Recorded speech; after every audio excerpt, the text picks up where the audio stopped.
Okay, hello everyone. Tashina Anderson here.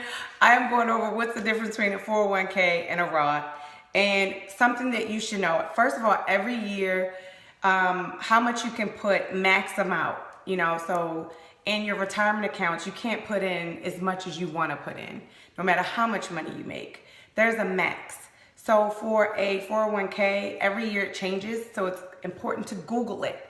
So you just kind of Google, 401k, what's the max contribution for 2018? And you're gonna see for this year, it's actually gone up $500, and now it says that it's at $18,500. So that's the max that you can put in a 401k. It's $18,500. A Roth, which is, to me, the first thing that you should be investing in, for one, because of the tax advantages. Two, you're not going to be able to put in as much in a Roth as you can in some of your other retirement accounts. So a Roth will only allow you to put $5,500 a year. That's $5,500. But if you're up there a little bit in age and you're 50 plus, then they let you put in $6,500, an extra $1,000. Okay, so they give you a little. They know you're trying to catch up, and so they give you a little bit better of a a higher contribution, right? Okay, so $5,500 is the max you can put in the Roth if you're under 50. If it's a 401k, $18,500, right? All right, so let's look at some numbers, and this is why I want to do this video, just so you have an understanding of why a Roth is better than a 401k, okay? So let's take a look at this. I was rushing and didn't have a lot of time to, pull up the, exact numbers. So a Roth, in order for you to get $5,500 in a year, let me explain myself, you can only put in $458 a month and 33 cents or something like that, right? So $458 a month, my compound interest calculator doesn't do, you have to do whole numbers, right? So I'm going to round up to 500. Let's just say, for instance, you're putting $500 away a month. 500, okay? You're putting $500 away a month. That's obviously, it's not going to give you $5,500. It's going to actually give you $6,000 at the end of the year. But let's take a look at this. I saw there's a lot of 40-year-olds in the group. So because I saw that a lot of 40-year-olds in the group, I actually did some numbers for you 40-year-olds, including myself, okay? So if you're 40 years old and, you're planning to, let's just say, keep maxing this thing out. Let's just say you want to do it up until 60 years old. So you're 40 years old.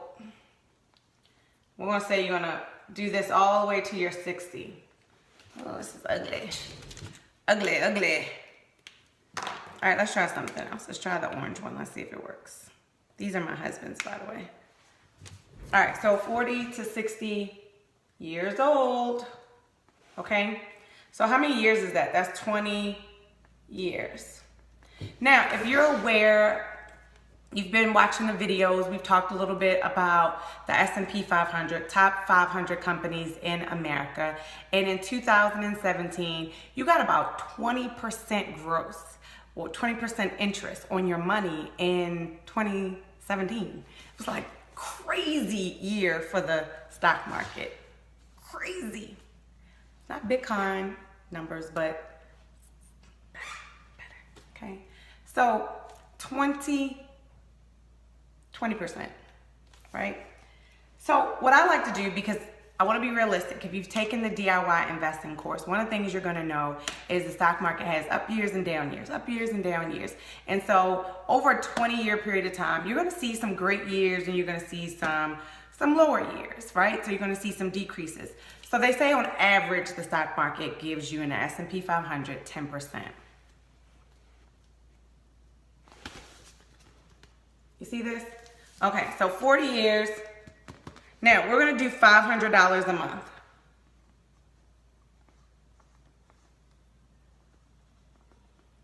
Over a 20-year period of time, and you're earning about, on average, let's just say, what?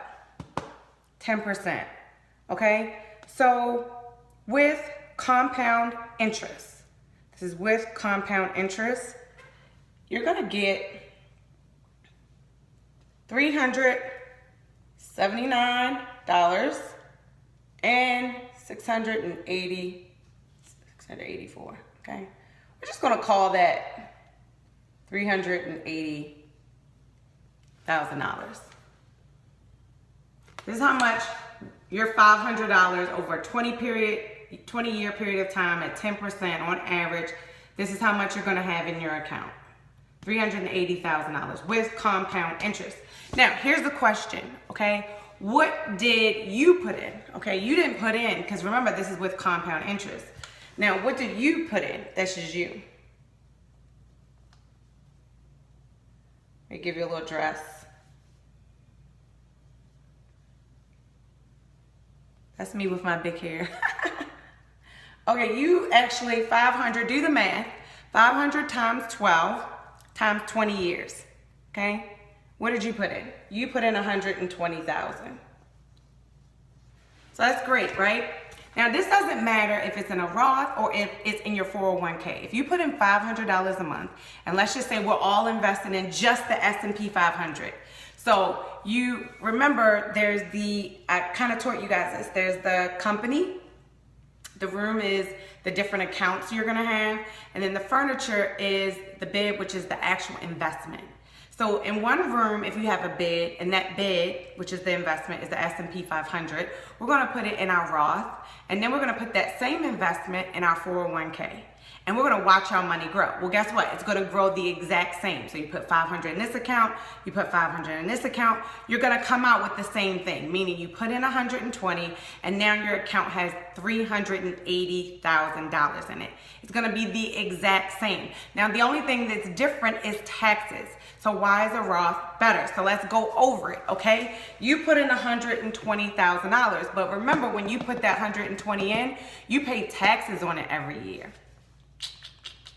So how much is taxes on 120,000? Now, this is depending on what your tax rate is. I'm going to just say on average your tax rate is, let's just say, around 25%. Is that safe?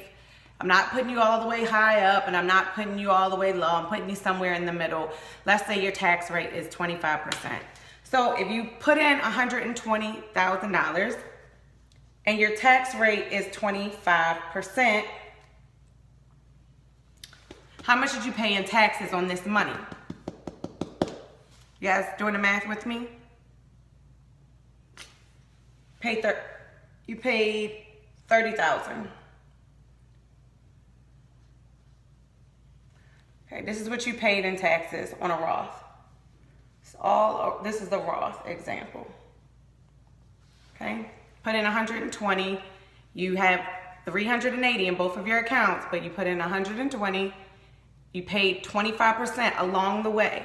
Now you paid 30K. If you take 30K and you say, okay, that was over a 20-year period of time, so you divide it by 20, that means you paid $1,500 a year. Okay? So just know, first of all, let's just say this.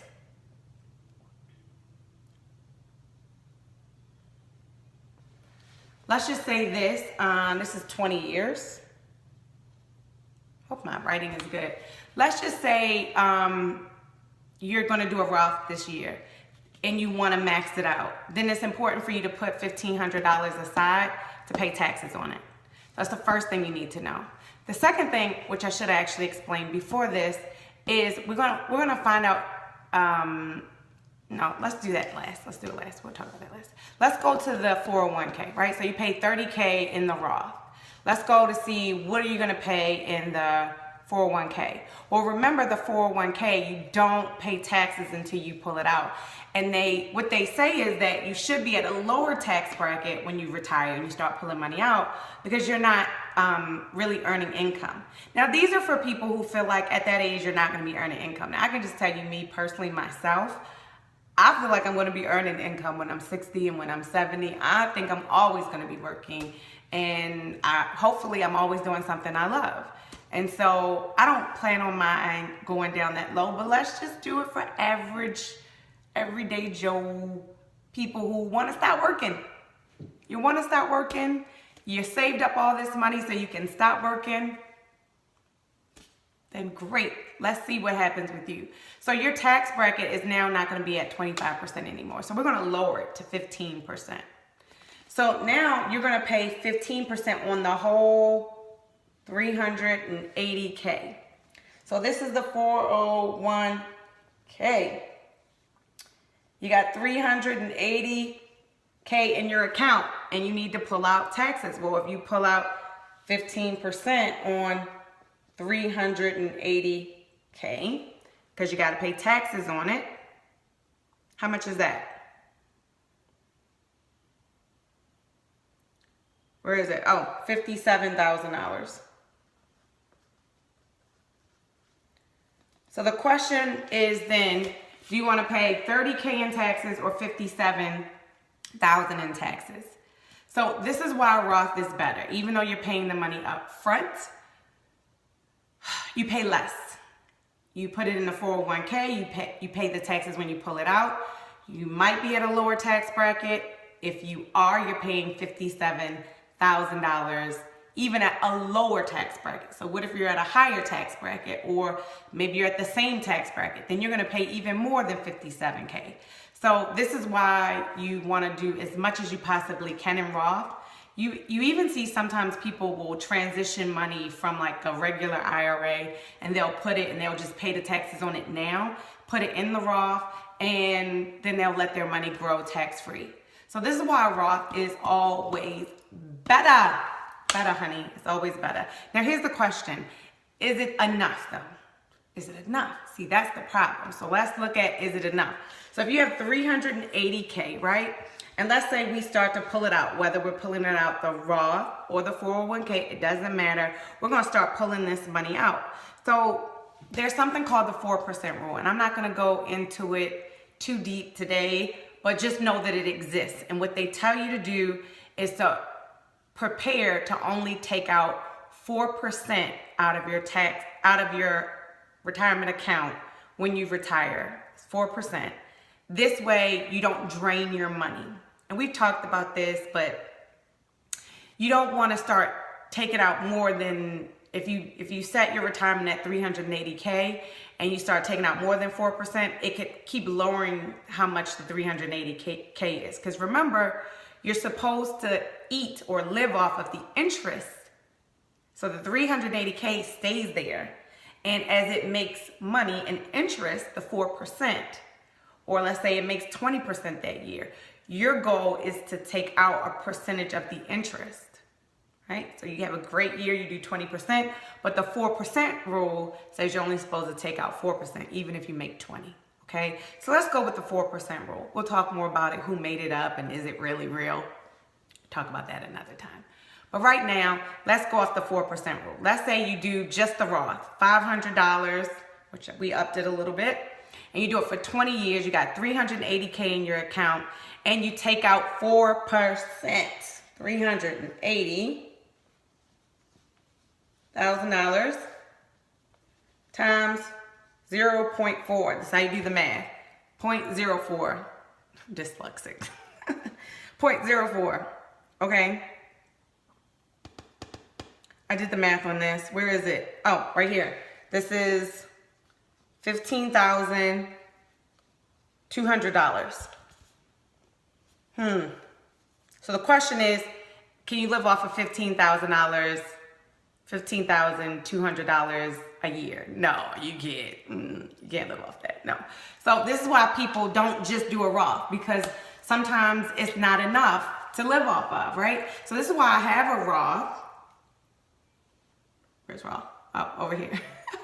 This is why I have a Roth for the tax advantages, and so my money will be tax-free, a good portion of it. But I also have something called a SEP. 401K is more for when you're employed, they give you those. So I'm a small business owner, I have a SEP. So I have that and a SEP, right? So did you guys get this? This was great, right? Should you do a Roth? Yes. Should you do it first? Yes. Why? Because look at the difference in taxes. I mean, we want to keep Uncle Sam out of our pockets as much as possible. So there's a big difference between $30,000 and $57,000 a $27,000 difference in taxes. So that's why